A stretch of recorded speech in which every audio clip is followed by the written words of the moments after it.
لكل اللي عايز او عايزة تخس ومش عايزة تتقيد بنظام غذائي معين. بقدم السعرات الحرارية لجميع انواع الاكل والحلويات والمشروبات والمعجنات ومخبوزات الافران والاكل البيتي، عشان انت اللي تعمل النظام الغذائي اللي يناسبك ويناسب احتياجاتك. اللبن البودر او الحليب المجفف كامل الدسم، تعالوا نتعرف على فوائده. هو طبعا بديل للحليب السائل لان كتير ما بيحبوش تناول اللبن الحليب، وطبعا كلنا بنستخدمه في الحلويات والمعجنات. وطبعا من اهم مميزاته ان هو ما بيفسدش بسرعة كالحليب السائل. وكلنا بنسأل نفسنا اللبن البودر بيزيد الوزن، وده طبعا بيتوقف على طريقة استخدامنا ليه. فلو استخدمنا منه معلقة صغيرة او 2 معلقة صغيرة على كوب الشاي او على الماء المغلي، فده ما بيسببش زيادة في الوزن. ولكن طبعا لو استخدمنا كوب منه على المعجنات والحلويات، فده طبعا هيسبب زيادة مفرطة في الوزن.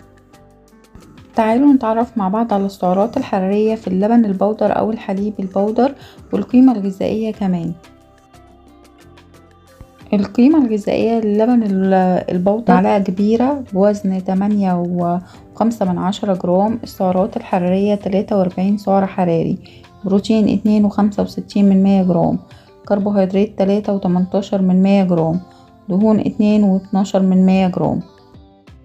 القيمة الغذائية للبن البودر ل2 معلقة كبيرة بوزن 16.8 جرام. السعرات الحرارية 83 سعر حراري، بروتين 5.15 جرام، كربوهيدرات 6.18 جرام، دهون 4.12 جرام. القيمة الغذائية للبن البودر ل3 معالق كبيرة بوزن 24.5 جرام.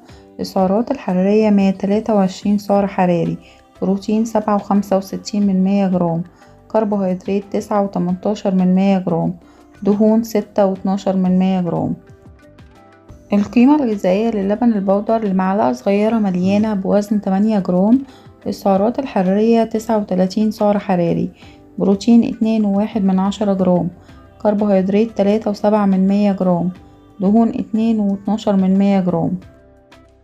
ولو حد حابب يعرف سعرات لأي أطعمة ياريت يكتبلي في التعليقات. وانتظرونا قيم غذائية جديدة.